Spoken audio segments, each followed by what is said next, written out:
की सेवा की, जो सेल्टेक्स में अपनी की देने के बाद कंपलसरी रिटायरमेंट लिया और ये जो अनवरत यात्रा कर रहे थे 2014 से अलग अलग राज्य में, अलग अलग जिलों में, अलग अलग गाँव में लोगों को जन जागरण का कार्यक्रम चला रहे हैं, उनके नेतृत्व में ये यात्रा चल रही है। मोहनलाल खट्टर सर 20 साल की सेवा की, 20 साल की सेवा उनकी बाकी थी, लेकिन मानव जीवन एक बार मिलता है, अपने लिए सब जीते हैं, लेकिन समाज, प्रदेश और देश के लिए, मानव कल्याण एवं जीव कल्याण के लिए जीवन अपना समर्पित किया है। ऐसे साथियों का हम जोरदार ताली से स्वागत करें। धन्यवाद। आगे मैं माइक विजय सोलंकी जी को देता हूँ। बहुत बहुत धन्यवाद आदरणीय रावत जी का। मैं उसके पश्चात यात्रा संयोजक आदरणीय मोहनलाल खट्टर जी को माइक दूंगा और हमारे ये 3 बिंदु को लेकर हम लोग इस यात्रा को लेकर चले हैं, उसके बारे में कम समय में अपनी बात रखेंगे सर। शुक्रिया। 2-3 नारे लगाएंगे हम, बिल्कुल मुट्ठी बंद करके, आसपास खड़े रहे लोग वो भी नारे लगाएंगे, क्योंकि हम समाज और देश सेवा के लिए निकले हैं। हम सबका कर्तव्य है कि हम सब मिलकर इस समाज को और देश को कैसे व्यवस्थित कर सकते हैं। भारत देश की रक्षा कौन करेगा? भारत देश की रक्षा कौन करेगा? संविधान की रक्षा कौन करेगा? संविधान की रक्षा कौन करेगा? संस्कृति प्रकृति की रक्षा कौन करेगा?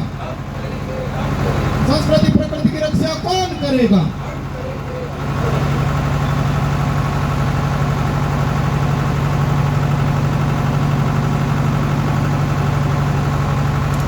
जैसे कि मेरे साथी ने बताया कि संस्कृति प्रकृति संविधान एवं लोकतंत्र 4 शब्दों को लेकर यह यात्रा 30 दिसंबर 2023 को भारत देश के संविधान रचिता, भारत रत्न और दुनिया के सबसे पढ़े लिखे व्यक्ति, सबसे ज्यादा डिग्री रखने वाले व्यक्ति, महान सपूत डॉक्टर बाबा साहब भीमराव अंबेडकर की जन्मस्थली से प्रारंभ करके भारत देश की वीर सपूत महान स्वतंत्रता संग्राम सेनानी शहीद टंट्या भील की कर्मस्थली पातालपानी और वहां से होकर आज 6ठे दिन यहाँ खरगोन जिले के पिस्टान में पहुंचे।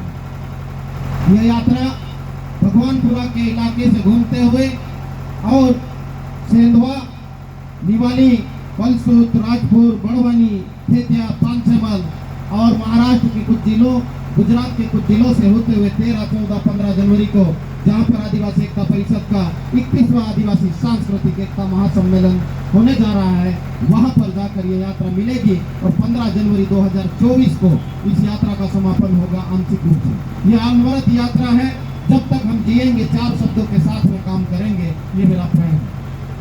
और ये जो 4 शब्द हैं, दुनिया में समानता, स्वतंत्रता और बंधुता को टिकाए रखने के लिए जरूरी है। दुनिया के और प्राणी मात्र के अस्तित्व को टिकाए रखने के लिए जरूरी है। अभी इस हालात में यदि भारत देश की बात करें तो भारत देश की मूल संस्कृति विविधता में सुंदरता, अनेकता में एकता लिए हुए हैं, लेकिन अभी जो प्रयास किया जा रहा है धीरे धीरे करके सुधारने के नाम पर या विकास करने के नाम पर अलग अलग समुदाय की संस्कृति को खत्म करके एक ही संस्कृति के नीचे लाने का प्रयास किया जा रहा है। आप लोग जानते होंगे कि फूल के बगीचे में जाते हैं तो अनेकों प्रकार के फूल होते, रंग बिरंगे फूल होते।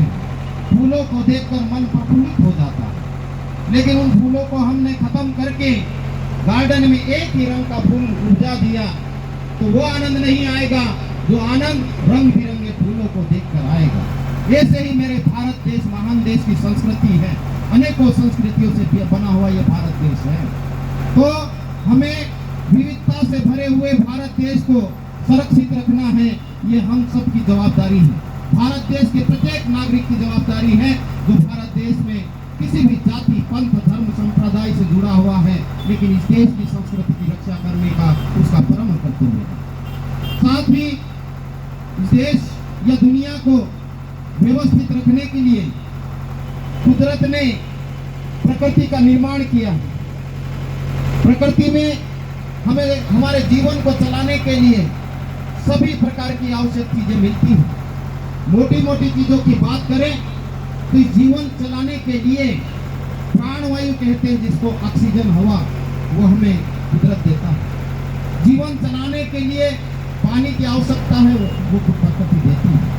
जीवन चलाने के लिए अन्न, खाना, चाहे प्राणी हो या मनुष्य हो, सबको खाना जब तक नहीं मिलेगा वो जिंदा नहीं रहेगा। ऐसे ही पूरी चीजें जो हमारे जीवन को व्यवस्थित करने के लिए कुदरत ने बनाकर हमको दिया, लेकिन हम स्वार्थ के वशीभूत होकर जंगलों की अत्यधिक कटाई कर रहे हैं।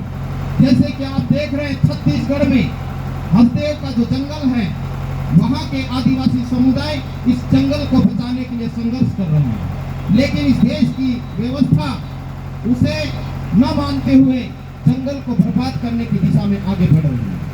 हमने विकास के नाम पे बहुत बड़ी बड़ी इंडस्ट्रियां, फैक्ट्रियां खड़ी कर दी, वायु प्रदूषण फैला रहे हैं। हमने खनिज संसाधनों के दहन के लिए जंगलों, पहाड़ों और जमीनों को खोद दिया।